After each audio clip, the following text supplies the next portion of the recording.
Lifeboat Live, we have 4 simple rules. Number 1, we don't discuss politics, ever. Number 2, this is not a religious channel, and while you might hear people say, God bless you, or I'm going to pray for you, or I wouldn't have gotten through this without my faith, that's fine. What's not fine is to say, my God is better than your God, or here's why you're not getting into heaven. It's not going to fly. Number 3, we believe wholeheartedly if you can't control your tongue, then you can't control your life. So while on board, there's not going to be any cursing in the live chat, period. And number 4, there is no room for mean people on the lifeboat. Because we discuss very sensitive things from people's past in our group setting, we got to protect those people. The only way they feel confident and comfortable discussing those things is in an environment that is free of trolls and mean people. So if you're a mean person or you're a troll, we're going to block you for life. And if your account happens to be less than 24 hours old, we're probably a little suspicious right from the word go. Why? Well, because there are people in this world who enjoy being cruel solely for the sake of being cruel. It's not going to fly here. But if you're here because you're trying to get sober and live your best life, then you might find that the lifeboat is just that, a lifeboat. I'm Captain Tommy Scoville, and we will see you on deck.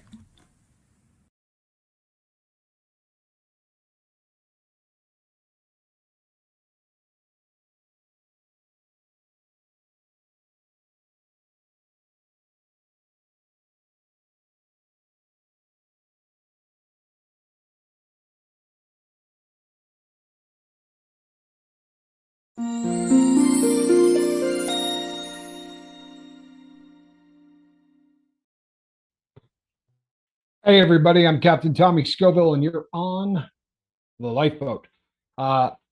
So before we get rolling and start this thing proper, uh, you know, with what we do, we said a long time ago that when we started this thing, we were going to own the things that we've done and celebrate all of our victories, right? And that was what the lifeboat was supposed to be, a place where both of those things could happen. And it seems like a lot of times we end up owning things a lot more than we end up celebrating our victories. But I want to take time today because someone who is a very important part of the lifeboat is celebrating 2 years off booze. It's a long time, people. For anyone that is that's new in recovery, 2 years is a milestone. That is a very, very long time, and it's awesome when someone that's really sort of an icon on the boat, you get to celebrate that with them, and that's I don't know, I love it. I really do. It's one of those things that cheers you up, makes you feel good. So, Miss V, congratulations on 2 years booze free. That is a very, very big deal. It really is. So when you see V in the comments section, do give her a virtual pat on the back because this is one of the real reasons that we're here, right? Everybody throw a heart in the chat for her. There you go. You know what? I like that. Let's see here. I think I even can do that. Let's see. There we go. That one will work. I think it's a cross on there, but it looks Swiss. You know how I feel about that. But yeah, throw a heart in there for Miss V. That is beautiful stuff. It really is. Congratulations, Miss V. Stay the course. Stay the course. Even keel, full steam ahead. We're proud of you. We really are. We're proud of you. I am really. Hello, Trish Killian. Good to see you. Hey, you've earned it. Good to see you, M. Hunt, Seventh Son, Tara Archer, Flaming Jackson. I'm glad you made it. Some prayers for Jackson's wife. She's going through it. She's having some strep throat style issues. Brandon, good to see you. Let's see. Am I forgetting anybody? Charlie Murphy, never a doubt. Hey, my brother, Johnny Scoville. Good to see you, Johnny. Hang in there, my brother. Yeah, I think I got everybody. It is in the real world, not here on the lifeboat, but in the real world, it's a Monday. So we're always happy when people show up on Mondays because we know how the world feels about it. Today, we're going to be talking about something that, boy, we use this word a lot. This word is I don't know, it's such a huge part of our society. The And I'm stressed out, right? Going through a lot of stress. I don't know. There's just a lot of stress in my life. Well, it's a stressful situation, right? We're all under some stress. Everybody just needs to calm down. There's too much stress. Uh, I think that this is another one of those words that gets used improperly very often. And today we're going to go over it. We're going to talk a little bit about what stress really is. We're going to compare it to its ugly big brother, which I think is one of the things that it gets used almost interchangeably with anxiety. And they are two really different things. And again, it's one of those situations where stress is not such a bad thing. It really isn't. But it's definitely one of those things that can motivate. It's one of those things that can protect. It's not such a horrendous emotion. We give it a really bad name because quite often we confuse it with anxiety, and anxiety, people, is a bad thing. It really is. There's no such thing as good anxiety, right? There is such thing as good stress. And when you really sort of get a handle on the two of them, and Brandon Taylor says hit the like button. I appreciate the 40 some odd people last night that did hit the like button. It helps push us out there further. It really does. We're seeing more people come on board the lifeboat every single day. The growth right now is really good stuff. It's, as my bobbleheaded partner would say, it's consistent and it's constant, and that's really what we're looking for. We don't need huge spikes or any of that. We're not trying to impress people. We're trying to help people. So if we can keep growing at this rate, we're going to be very happy campers. And the farther we push ourselves out, it's the better off we're going to be in terms of helping people. So that's a beautiful thing. Let me step in for a second here, Tom. I want Please do. Yeah, we told you guys we share some inside baseball with you guys. We're going to be putting some shorts up here in the very near future.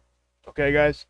And the reason why is YouTube has changed their algorithm a little bit, and anytime somebody watches a short, it will actually put our longer time content in front of them. So it's not like you're beating the algorithm like right away. So Huge. Yeah, it's huge. So anybody that has a channel, but please make some shorts for yourself. They're 16-second videos, guys. You don't even have to make a thumbnail. They're vertical. They're really, really quick stuff to do. And I'm telling you, anybody that doesn't do it is, yeah. And I have to thank Adam Marfugel too. I didn't even know that was happening, and he sent me a link yesterday. So, yeah, that's one to share. You know what? There, yeah, no, I'm glad that you did, and it's a good time for us to give a shout out to the family over there at Marfugel, because they've been good to us. They've been good to Mark, and it's certainly one of those things that we want to make sure that we give credit where credit is due. They've been excellent to us, and it's a great. You talk about people that research everything they talk about. You know what I mean? It's so often the things that you hear on the internet is, hey, I saw Elvis the other day. Believe it or not, I can prove the man is alive. And there's nothing to back up anything that anyone says. If you watch Marfugel, the amount of homework and research that they do, it's footnoted to beat the band. The sources are always listed. By the time you're done watching it, you're like, damn, these guys really do work their tail off. And yeah, I'm a fan. So I feel good anytime we can give Marfugel a plug. I feel pretty good about it. And as I said, they've been very good to us. So and a shout out to anybody that's part of the part of the Marfugel family. We know a lot of people came over from there, and we love it. We love having you here. So let's talk about stress. Um, Everybody on the boat, anybody on the planet, but most assuredly anybody that's listening to me today has had that feeling of fight or flight. And this is one of those sensations where you feel like, you know what, I'm in danger.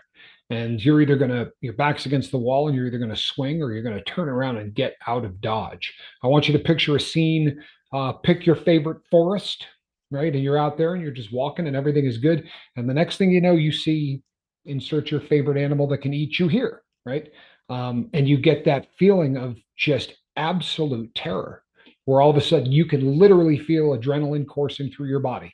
If you happen to be on the boat and you have stepped out of an airplane, this is another one of those situations that is absolutely incredible for just that feeling of throwing a switch.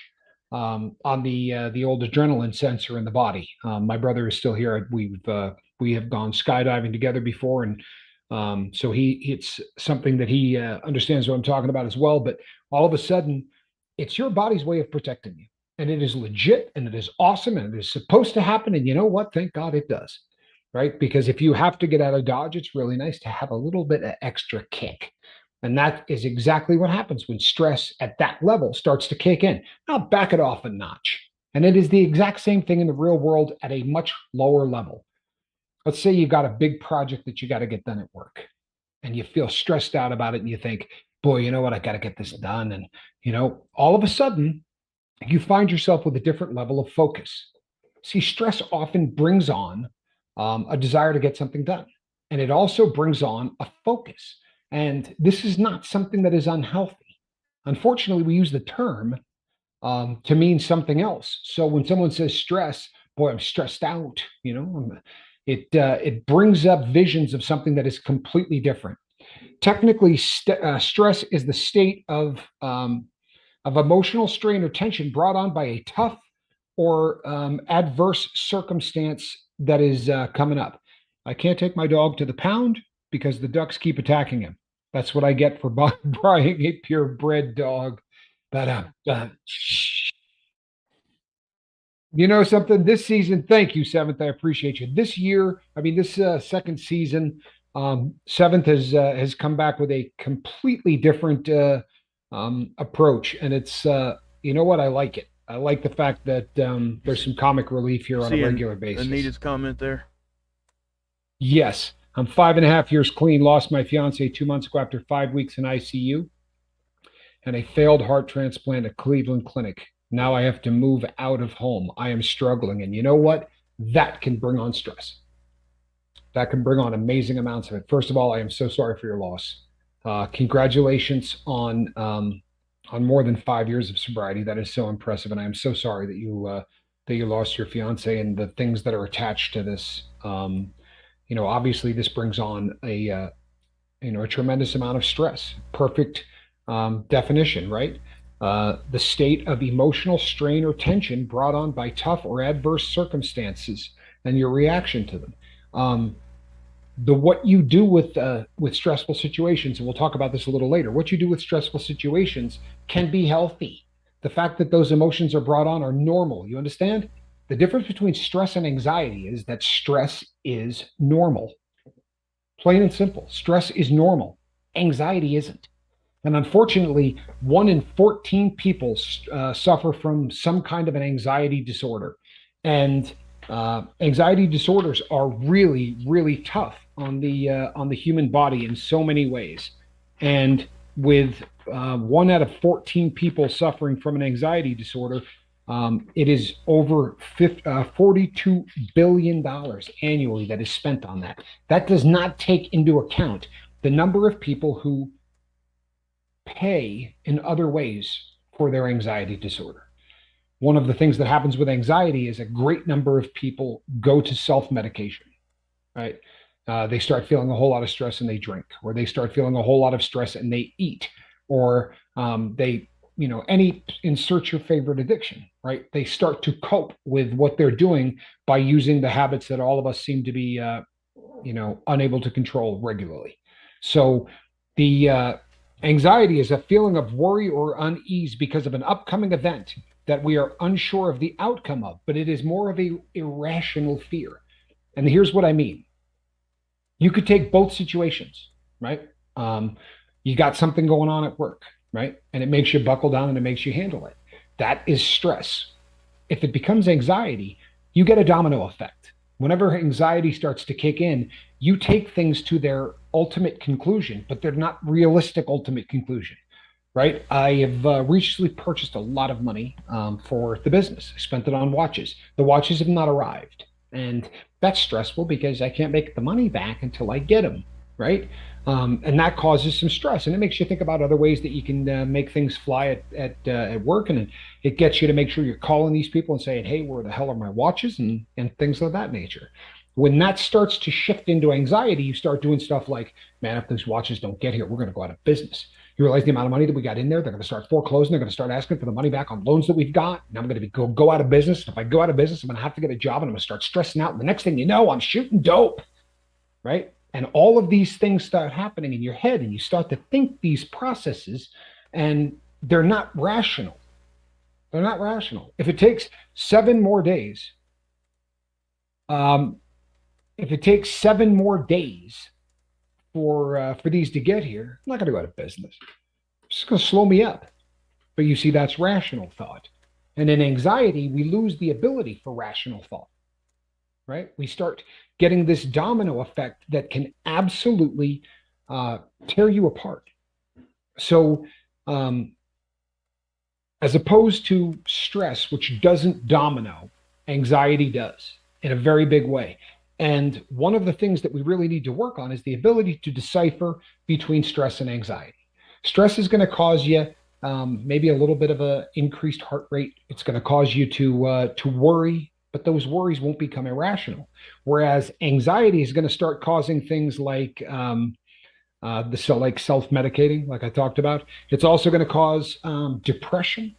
Often that leads to unemployment because, as we've talked about before, when someone really truthfully feels depressed, they tend not to leave the house, which means they're not going to work, right? And all of these things start to become self-fulfilling prophecies. Sorry, my light just freaked out. They become self-fulfilling prophecies. These cause divorce. They cause all kinds of problems because very often when something happens and it slips from stress to anxiety, let's say your marriage isn't 100% as solid as it should be. That can cause stress. But if it causes anxiety, people start to wonder why the marriage isn't where it is. And they don't go to the least common denominator. They go to the worst possible case scenario. I'll bet he's cheating on me, or I bet she's cheating on me. I bet I'm being lied to. And you start going into this rabbit hole. And very often it is almost impossible to pull the e-brake on that before it really starts to get out of control.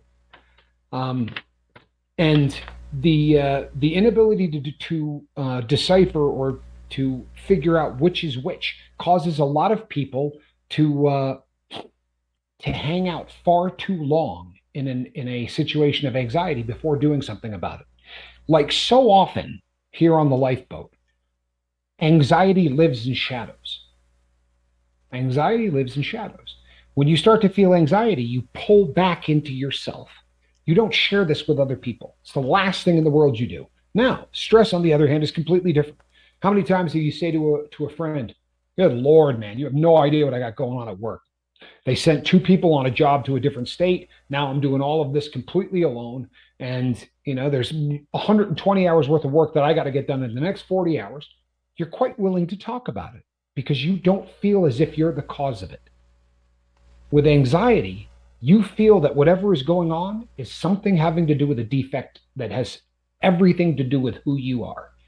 And because of that, you withdraw. And we talked yesterday at length, and the day before even, about what withdrawing from society does to you. It causes things to snowball. So now you're sitting and you're living in your head and you're thinking about, I'm being cheated on, or the people at work don't want me there. That's why they sent these 2 people out of town. They sent them out of town because they're hoping I'm going to quit. That's really what's going on. You know what? I ought to just quit. Why should I even be there? And you start going down this irrational rabbit hole. It's amazing, people, what happens when you bring that anxiety to light. Take somebody that you really care about. You know what I mean? I can call up my brother. I can call up Mark and say, "Hey, man, listen, these watches haven't got here. I'm going to end up losing my business and this and that." Either of them, doesn't matter who I called, would go, "Why the hell would that make you lose your business?" And instantly perspective starts to work its way into the situation. And once that perspective starts coming in, you go, "Hey, wait a second. You're right. That doesn't make any damn sense. Why would I lose my business? Yeah, I'll be late. Even if I was late on a payment, even if I didn't get the first payment to the bank, what are they going to do? I'm not going to come and shut my business down. I'm being completely irrational." Once you start to share what's going on in your life, things really change. And it is the first line of defense when stress becomes anxiety, is to bring it out into the light. Don't sit in the house and stress out, because that stressing is going to become anxiety. And when that stress becomes anxiety, you really, really are in deep trouble. Truth 76 says, I have been diagnosed with severe anxiety disorder. It is part of my trigger for alcoholism. Of course it is. Of course it is. And you end up using alcohol as a way to treat the anxiety disorder. Let's be really honest, people. It's when you start to feel like everything in life is stacked against you. I don't care what your drug of choice is. I don't care if it's food. Whatever your substance of abuse is, when you put that into your body is going to release opiates, right? Your brain, opiates made within your body, and they're going to go right to that receptors, and they're going to trigger that little evil spot of the brain that we were talking about. And the next thing you know, you get a wave of peace. That peace is not going to last for any length of time, unfortunately, which means, what do? Well, we start drinking again, right? We get right back to what we're doing. Johnny says, with me, I feel I have some control over my stress. I don't feel that with my anxiety, because you don't. You don't. You have absolutely no control over your anxiety. But I don't want you to feel bad. No one does. Do you understand? That's not unique to you or anybody else on the boat. What makes the difference between stress and anxiety is one can be controlled. Yep. Because if you say to yourself, you know what, I can control my anxiety, what you're really saying is, I didn't let that slide. I mean, I can control my stress. I didn't let that slide into anxiety. When you say I can't control the anxiety, that's stress that you didn't control. And it grew into anxiety. And now you have these irrational fears that you can't control. So what do? I mean, yeah, you can talk about it. You absolutely can get this out into the light. And that's going to go a long way to start, helping the situation. However, there are things that can be done, right, that will cure this. One of them is having coping skills. And you say, oh, here we go. No, but honestly, if there's a plan, and studies have been done, especially recently, because there's all kinds of people to study. If you take people from war zones, if you take people from school shootings, right, that witness this stuff, if you take any of these people who have been put into situations that are so much more than the average human being can handle, they're going to slide into two categories instantly. One of those categories are coping.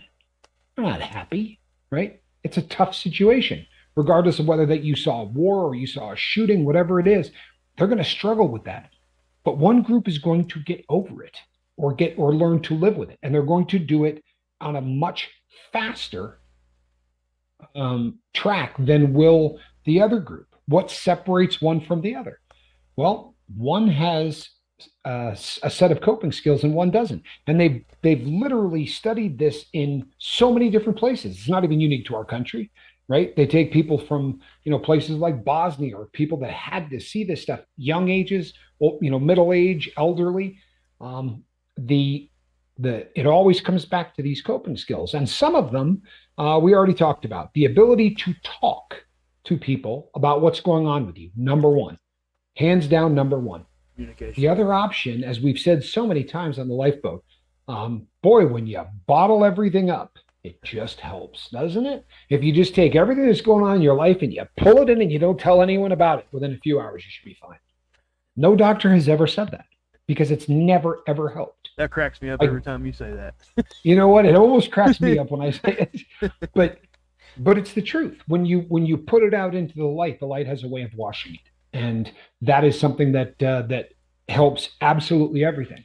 But what separates, there are people who still may talk about it, but it doesn't fix what's going on in their life. And usually the biggest problem when it slides from stress to anxiety is because you feel like you have a lack of control.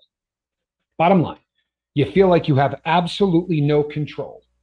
I want to give you something to think about that a lot of people can relate to.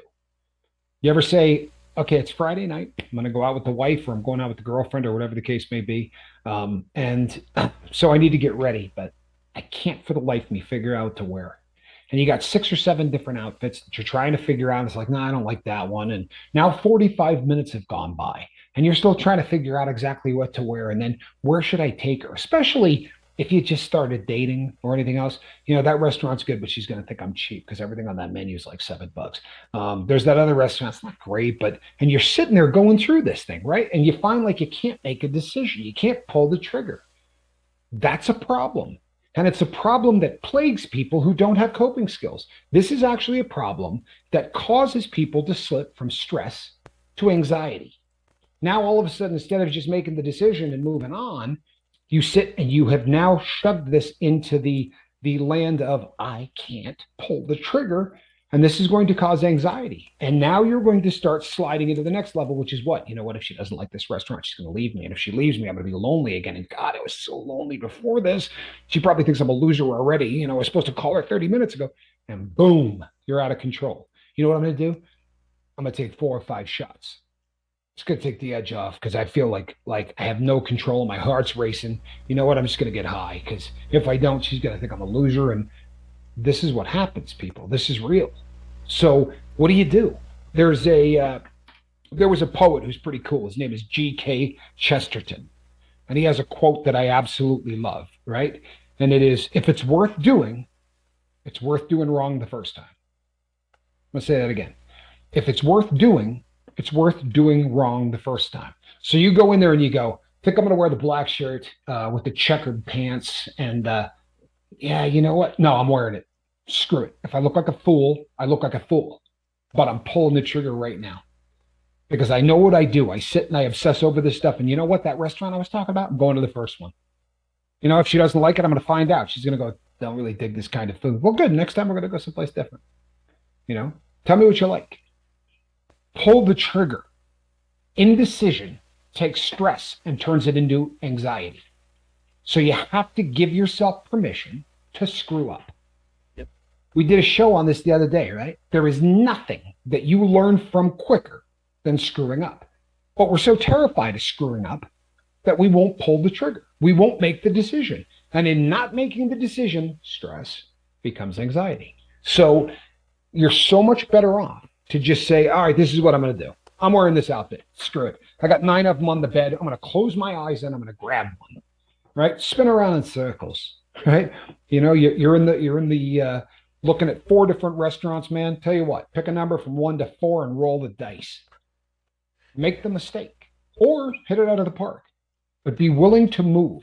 Decisiveness destroys anxiety because indecision is one of the things that makes anxiety breed. You understand? So don't be afraid to say, I'm going to screw up. You know, I'm willing to. And this works everywhere, people. It works at work. It works wherever. You know, every single day I am working. Henry Ford said that every failure is an opportunity to start again, this time more intelligently. I'll tell you something. I love that. I am working on a regular basis, right? I repair watches. It's what I do. And I'll find myself from time to time going, you know what? I know I read about this. I know I read exactly about this. And at the time, I have something with 250 pieces disassembled on the desk. And they were all so small, you need a microscope to see them. And I'm putting these things back and I'll go, you know what? I should probably go get the book and read whether or not, just screw it up. Put it back together. If it doesn't work, I promise you I won't do that the next time. But if I go and I grab that book, every single time I get to that part of the equation, I'm going to go grab that book. We learn differently from our failures than we do from our anxieties. Anxiety doesn't teach you squat. Pull the trigger, people. Believe it or not, this is a huge coping mechanism. And when they were studying these people who overcame all of these things, they found that those people who were decisive felt stress, but not anxiety. So pull the trigger, people. Make a decision, even if you screw up, you know? And you know something? The better we get at screwing up, the better off we are because it won't bother you. And when things don't bother you, that is always a good thing. I don't care who you are. Oh, what is that? Miss B says, if I had an alcohol here, I'd get kicked out of my apartment, and that's what keeps a sober roof over my head. It's more important than my drinking. Absolutely. Yep. Absolutely.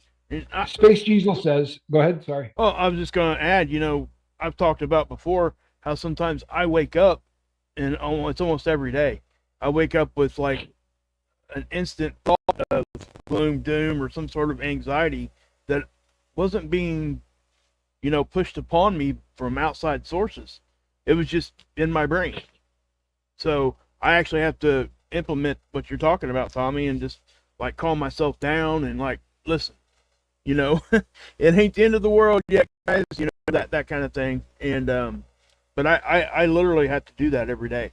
And and I think it comes from, she was talking about having PTSD, and I think some of that, that gets overlooked when we're talking about addiction recovery, because there's a lot of trauma that we go through, and there's a lot of crap that we've seen, and even when we were using, but also as we got clean, there was some some pretty good trauma, because you have to face all that bad stuff that you've done, and it can really hit you pretty hard, and I think you're hitting it right on the head, Tommy. I mean, honestly, I appreciate that. And going right along with what you're saying, and it dovetails beautifully into what we're talking about, because like I said, you got to give yourself permission to screw up.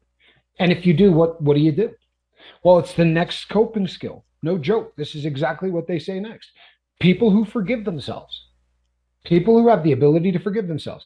What causes stress to become anxiety? One of the biggest things is the inability to forgive ourselves for the things that we've done. We have seen this on the boat 1,000 times, where people say, I'm having a really hard time getting over this. I screwed up so badly. Or, you know what? She did me so dirty, I can't get over it. Right? Well, you can't separate yourself from the previous situation.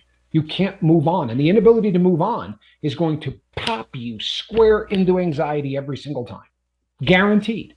What is anxiety? It is the inability to get away from something that is all encompassing in your brain. Bottom line. So we go down the list and we figure out how we can knock that off. The first thing is, don't obsess. Pull the trigger. Make a decision. Be willing to fail. And then if you do, forgive yourself. Give yourself permission, right, to move on. Sounds silly as hell, right? Do the Stuart Smalley thing. I'm not kidding. Go stare at yourself in the mirror and say, you know what? I forgive you. Or you have permission right now to move on from this stuff. Sounds silly, doesn't it? But that encompasses complete different parts of the brain. You realize that it's different than sitting there and going, yeah, I need to move on from this. Look at yourself in the mirror. All of a sudden, your image is looking back at you. And when you go, you have permission. Now your eyes, your voice, your ears, all of these things are happening at once, and your brain goes, hey, what the hell's going on? Right? How many times have we talked about how counting to 10 lets your brain realize that there's not an animal chasing you? Right?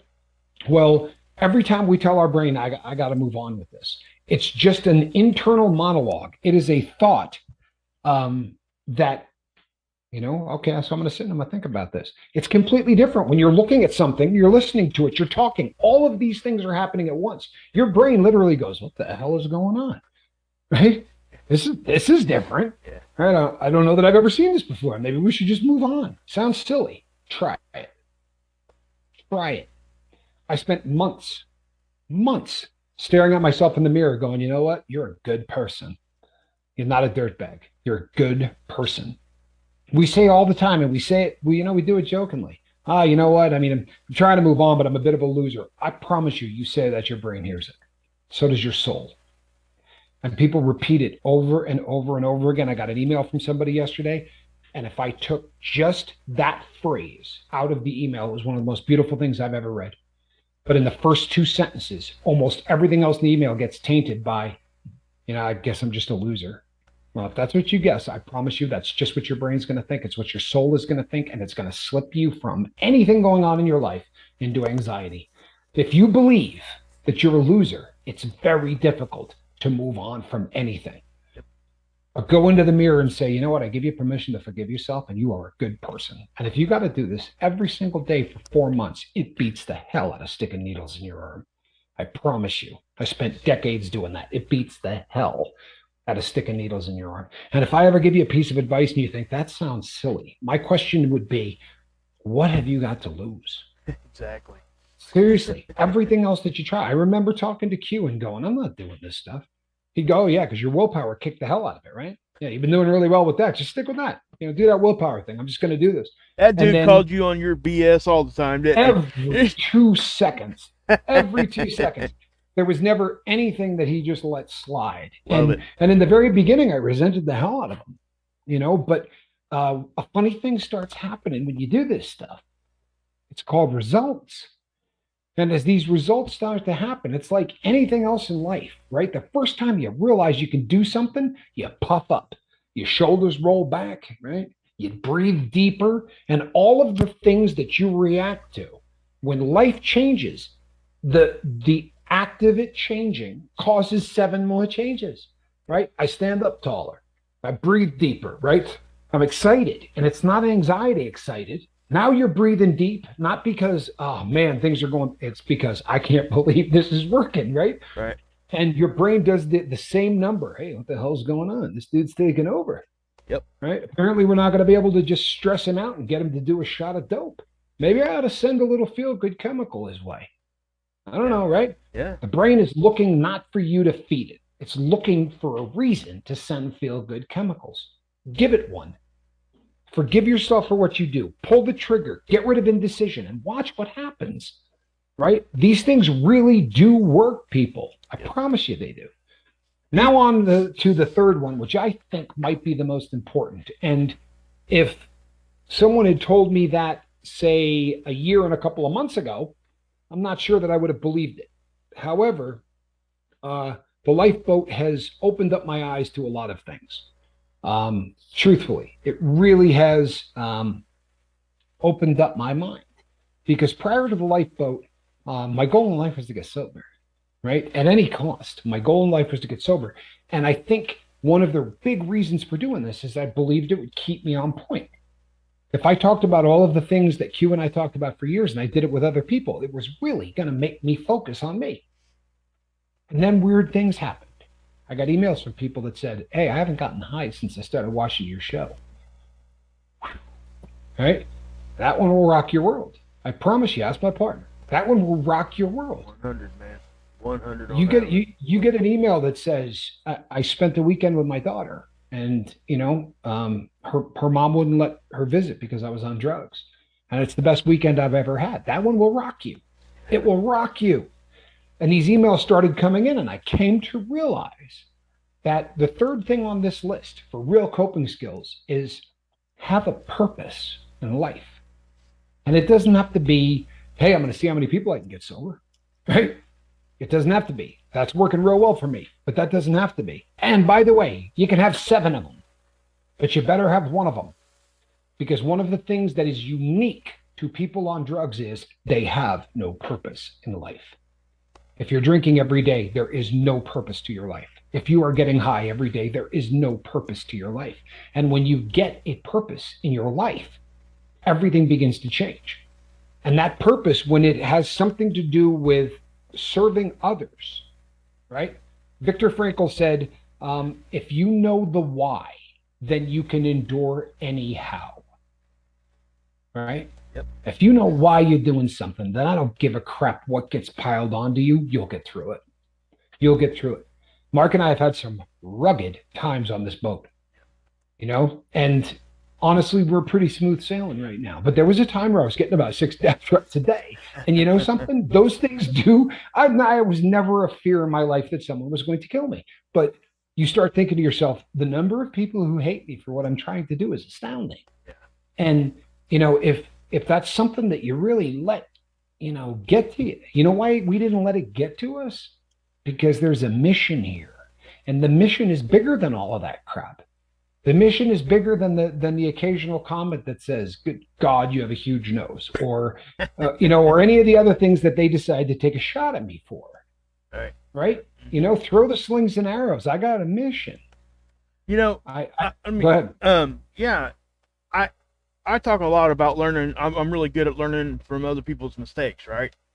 But I haven't talked a whole lot about the same applies by learning from other people's successes. So, it all has to play together. And that's kind of, when you don't think you can get something accomplished or get past your anxiety or your stress, look at how somebody else is doing it. If they're succeeding, give it a shot. Amen. So just try that. You don't have to look for people to fail to learn from them. Learn from what they're doing good. And, if you see somebody, and that's why I think me and Tommy are pretty confident when we come out here, because we have been in recovery quite a long time. Both of us have. So people see us, and we're able to offer what our life experiences are. And I do think that that's probably one of the biggest tools that me and Tommy have. We can get all book smart all we want, but the life experience is where we put that book smart into action. And we've been through and we've seen what worked for me might not have worked for Tommy. Right. So, but what worked for Tommy may work for me. So you see what I'm saying, guys? It really does all play together like that. So sorry, I didn't mean to. No. And I'll tell you something. It's absolutely amazing when servitude of any kind begins to happen. Right. This is one of the reasons that connectivity, what we talked about last night, is so important. Right. First of all, if you say, yeah, you're right, I need a mission in life. Try getting a mission in life that involves no one else. You know what that is? It ain't a mission. Right. I promise you. It's anxiety. You will sit around the house, you will stress out. If you begin to get somebody else involved in what you do, and if it's just a matter of, I got my business partner he's a young kid, he's 26. He cannot walk to the car at a grocery store without offering someone to help them put the groceries in their car. I'm not kidding you. And it's just something that he does every single time we're out shopping. And I've gotten to the point now where if he's not there, I'll say to a woman, hey, you want help with that? Especially if she's older than, say, 50. You need any help with that, ma'am? Or at Home Depot or anything else. And when you walk away, there's a warm and fuzzy involved. Now, that doesn't have to be your mission in life, but you do walk away with a different feeling. And the more of those feelings that you pile up, the less chance there is that you're going to live in anxiety. And then less chance that there is that you're going to self-medicate that anxiety or that you're going to relapse. Being connected with as many people as possible. And when you start, if you're sitting here right now listening to me going, I just can't see pulling a mission in life. Doesn't make any sense to me. I'm not going to start a YouTube channel. I'm not going to try to get people. If you say to somebody you care about, hey, do you know the difference between anxiety and stress? Because you seem like you're having a tough time. That could be a mission in life. Seriously, the people that I care about, I'm going to help. That's a mission in life. You got a son or a daughter? Look, I just want to be the best dad I can be. That's it. I want to be the best dad I can be. That's a mission in life. I want them to close the pine box before I ever use dope again. That's a mission in life. And when you have said, this is what I want, right? When you know the why, then you can endure anyhow. Well, it's going to be very difficult. Of course it is, but I know what the hell I'm fighting for, right? I am not going back to prison. I am not losing my daughter, right? I've got missions. I've got things that I am very, very, very secure in, that this is what I want out of life. Now, I'm not talking about splitting the atom. I'm not talking about, discovering a cure for cancer. These things actually dovetail beautifully into exactly what I'm doing anyway, right? I want to stay sober, Remember back in the very early days of the lifeboat, I said, it was a 3-step deal for me. There was only 3 steps. And in one of them, it was the why. The why is your mission. You understand? If you don't take that first day of sobriety seriously, when you're putting down the whys that you want to stay sober, then you're going to fail. Because for lack of any other better way to put it, you're listing the missions you have in life. What are your whys? Man, I don't want to lose my kid. That's a hell of a mission. It's a hell of a mission, right? I don't want to disappoint my mom and dad. Hell of a mission. And they tend to snowball in the exact opposite way that anxiety snowballs. Because now the first time 3 or 4 of those link together, you start doing the same kind of domino jump. You know what, man? I got 4 emails from people that said, this thing's keeping them sober. I wonder how many of those emails I can get. I wonder if we can take this thing to, say, 100,000 people. I wonder if we can start, and I wonder, you're going in the opposite direction, people. You realize that, right? It's like taking out a 9mm and putting 6 shells in everything in your life that gives you anxiety. For real. It is like shooting the things that stress you out. I'm hoping I'm making sense. Oh, you are, man. I hope you're following this. I think everybody is, Tommy. I really do. I think everybody's understanding what you're saying, because, you know, just judging by what people are talking about here, I'm telling you guys, this is, you know, you can even relate this to triggers, and you know, because that is a stress. You know, usually a trigger is something that is part of a stress factor. You know, No question. it's triggered by stress. So you know, being in recovery for however long, excuse me, I forget the name. Who was that, Tommy? The first one here?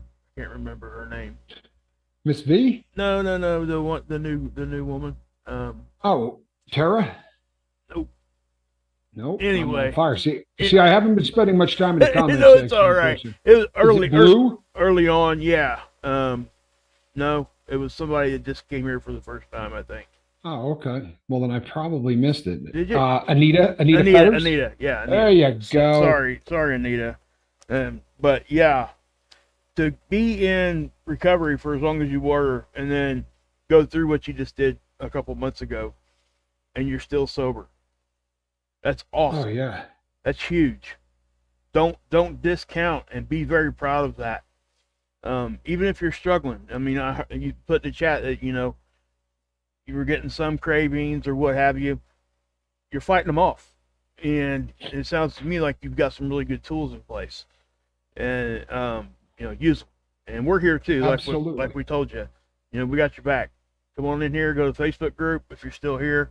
You know, and Reach out. Yes. Yep. Reach out, connect. You know, as most of the people, Anita, you're new here, but as most of the people on the lifeboat know, when I was listing my missions, right, my whys, why I really wanted to stay sober, one of them, I didn't want to disappoint my dad. You know what I mean? Like, and at the time, my father was still alive, and since then, my father has passed away. And the fact that my dad is gone is one of the great motivators. You know, I was talking to someone the other day, and I said, you know, I let him down a lot in life. I really did. I'm never going to let him down in death. It's never going to happen. It's a mission. Never going to happen. That's beautiful, man. You know, I'm not. You know, and thank you. And it's one of those things that I can't tell you if I get a moment of weakness, even a split second of weakness. Like, I believe in an afterlife, and if you don't, you know, that it is what it is. But I believe very strongly in an afterlife. And someone asked me one day, do you think your dad can see you? I don't know. You know, I really don't. I don't pretend to have a handle on that, but I'm going to live my damn life like he's watching every second. Yeah. Believe that. Yeah. I'm going to live my life like every second he is watching, because I don't think there's another way to live, you know, for me. And it's, I lived in anxiety for so long, I can't explain it. For a lot of us who are drug addicts, this is something that makes sense. You know, when every moment of your life is waiting for the next one, when, you know, all day long, the fear is, you know, if I don't get this money, then he's going to shut down. He shuts down at 8:00 at night. If he shuts down before I get the cash, I'm going to be sick. And you start to anxiety is the default setting of addiction. Yeah. Right? Yeah. It really is. Yeah. I got to go pick this stuff up, and I'm driving a car that's got a license plate on it that's been out for 4 years. If I get pulled over, I'm going to prison. Yep. There's no mistake in it. I'm riding dirty. I got dope in the car, right? This was my default setting for decades. I remember talking to Johnny when I got out one day, and I said, do you realize how long it has been in my life to where I didn't have a warrant? For real. Yeah. I mean, I constantly had a warrant out for my arrest, and it wasn't always, you know, bank robbery, right? But there was always something, like I didn't go to court for this, or I didn't go to court for that.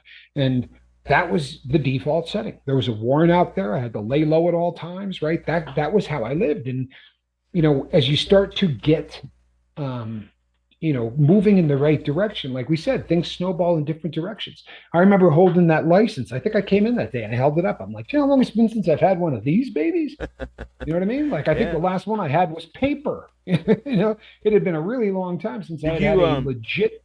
Go ahead. Did you ever experience like I don't know, like you didn't feel normal unless something was wrong? Oh, absolutely. You know what I mean? Absolutely. You get kind of comfortable in your own misery and all that stuff. I guess absolutely. What do people call that? Yeah, you're not happy unless you're unhappy. That kind of thing. True. Well, we don't know how to be happy, Right.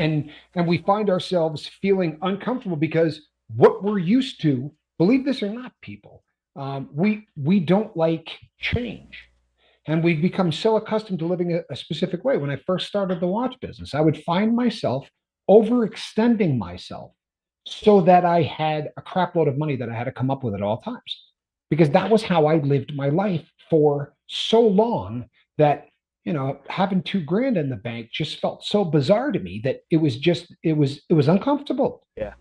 As crazy as it sounds, like I knew how to deal with failure. Hell, I'd been doing it my entire life. But when I had to deal with success, and having people go, "Hey, you're doing great," like, you know, Yeah. that's a weird feeling. And I struggled with it. I struggled with it mightily in the first season of this Yes. of the lifeboat. That was one of the I first really conversations did. we had, Tommy, if you remember. And I do. You were like, hey, I'm afraid to be successful because if I'm successful, then guess what? It's going to provide an avenue for me to go back to where I was at. And, Yep. because of monetary reasons and things like that. He was legitimately in fear of that. And he's working through that, I think, and he's doing really well with it. But I just wanted to, back you up on that because No, and a awesome. lot of addicts, and a lot of people who get out of prison really struggle with this.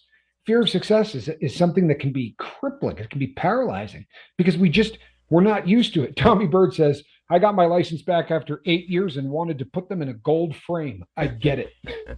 I absolutely get it. I remember seriously like showing that to people constantly, like, "Hey, check this out." Yep. Right. And I ended up putting it in one of those wallets that you can drop down like a police officer would, like a little plastic thing. And every time I ran into anybody, family, friends, whatever, I'd be like, "Look at that, huh? Look at that thing." And they can run it. Yep. And they can absolutely run the license. I think I told the story. I got pulled over by a police officer because he thought I was making a phone call. I was looking at a watch in a box. I just picked it up, and I was looking like this, and he thought I was making a phone call. Huh. And when he pulled over, the whole honest thing is really, really different for me. I mean, he said, "Can I see your license, registration, proof of insurance?" I handed it all to him, and he goes, "I pulled you over because you were on your phone." I said, "Not trying to be a jerk, but I wasn't." I said, "I was holding up a watch." He goes, "What color was the watch box?" I said, "Red." He goes, "Oh yeah, that wasn't a phone." He's like, "But you really need to, keep your eye on the road." I said, "You're right." I said, "Hey, check this out." And I put my hand up, and he's like, "Are you okay?" I said, "No." This is probably the first time in my life I've been pulled over by a police officer where I didn't have something to hide. Like, you can search my car, you can do whatever, but if I look like I'm nervous, it's because every time I've ever been pulled over, I went to jail. Yeah. You know what I mean? It was, and like that PTSD. little, yeah, well, it's just what we were talking about Yep. yesterday. A little Yep. spot in my brain does what? It defaults to exactly what has happened in every single situation like that. And this is exactly what happens. I go to jail. Yep. And so when he came back, he said to me, I got the pen in my hand. I want to sign the ticket. Right. And he came back and he goes, "Yeah, I'm not gonna write you a ticket. Just, And I remember pulling away from the curb going, what the hell just happened? Honesty You know what works. I mean? Like, right? I got a warning. Like, they really do that. I've read that in books, but I didn't really think that was something that actually happened. But the hold on one second. Just got to 23 grand in the bank. I'm putting on a new roof now. Cost 20 grand. Kind of sucks. No money when I finally have some money saved. Oh well, it just means I get to start saving all over again. Growing with Wally, I'll tell you something. There's still something really cool in that. Yep. Right? There really is. I mean, what I would do is I would concentrate on the fact that you needed a new roof and were able to put one on. Yep. And you didn't have to go into hock and you didn't have to pawn things or break the law. It's pretty impressive that you had 23 grand saved. I like how he moved straight to another goal. Right? Yeah. Instantly? Yeah, instantaneously, straight to another goal. He didn't let that, the accomplishment of what he just did stop him from trying to still get better. And that's, that's kind of what we got to do, guys. We always talk about, it's the goal. The goal was actually the journey. Getting to the finish line. The finish line for us guys is under the ground. Yeah. Honestly. That's the box closing, no question. Yeah. So. And he says, "I got a new roof and responsible." Awesome. Yeah. You know what, Wally? That ought to be on a bumper sticker. I'm dead serious.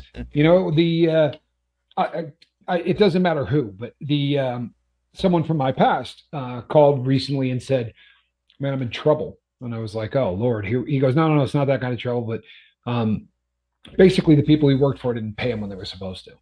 And he was like, and now I'm a couple of hundred in the hole and this and that. And I was like, you need a couple of hundred? And he's like, yeah, and I literally have you within a couple of hours. He's like, the guy's going to take care of it, but I got to make a payment right now. I'm like, I got you. And after I sent it to him, I sat there and thought, good Lord. I don't know that anyone's ever called me for money, and I was able to help them. I was usually the guy calling people, and this person just continued to apologize again and again. I'm so sorry. I'm so sorry. I'm like, dude, you made my day. Like, I don't think you have any idea what a big deal this is for me. The fact that I was like, yeah, no problem. I got this. I've never been that guy. I've never been that go-to guy. And these are the kind of things that you get to see when you get your stuff together. Right. And exactly. And it will teach you not only how to avoid anxiety, but it will teach you that stress ain't such a bad thing. Wally came across stress, didn't he? I gotta pay for a roof. You know why it didn't slide into anxiety? Because he hasn't done anything wrong long enough to have 23 grand in the bank. There's no anxiety. Okay, let's get a new roof. And then you know what I'm gonna do? I'm gonna save more money. Start saving again. That's so awesome. Right? It really is awesome. It is so absolutely awesome. Yeah. It's a beautiful thing to see. And you were talking about the license earlier, guys. I could share something with you too. Here in Indiana, we're supposed to cut up our license when we get a new one, or you have to, give it to the person behind the counter, or you can just lie to them and say, hey, I lost it, keep it, right? Well, I did that. And the reason I did that when I got my last license is because I used to weigh over 500 pounds, and I wanted a reference point, Right. I mean, I had more chins than a Chinese phone book, people. I mean, you just don't even understand. When I looked up, it was like a package of hot dogs on my neck. That's really what it looked like. I was huge. And it just really is like that, guys. And I kept that. And matter of fact, you know what? Here in the next week or so, I'll take a picture of it and let you guys see it. But I do that because I'm able to look back on my past and know that I don't want to do that again. Right? It's a motivational tool for me on the weight loss end of it. But yeah, I know I kind of made fun like that, but No, you know what? A little levity is not such a bad thing. It really isn't. The Ladybug said something that I absolutely loved here. Let me back this up. Ladybug said, I didn't think I had a drug issue, but I ran out of Ambien. Doctor out of town for a week. I went to purchase NyQuil. I couldn't find any. Finally, I realized I don't need Ambien to sleep. That's a beautiful thing. Yep. That really is a beautiful, beautiful thing. And it's, once again, it's another one of those self-fulfilling prophecies. Yep. When you start to realize that you have what? Control, right? What was the first thing we talked about? Feeling like you have no control is what is the catalyst to bring on anxiety. Ladybug, you now know you have control. I don't need the doctor. I don't need to buy any NyQuil. I don't need any of that crap. Diphenhydramine, right? The drug in NyQuil. I don't need any of that. I can get to sleep. You are now in control of 50% of the amount of time you spend on this planet. Yep. Right? Or 40 or whatever it comes to. I mean, we spend a lot of time asleep. That's one thing you don't have to worry about. Whereas Forrest Gump would say, I thought, good, one less thing to worry about. Right? So that is actually a pretty good thing. And it's awesome. It is awesome to read. Well, that shows you where you're at in your growth too, because you realize that, and it sometimes it takes that to run out of what you got.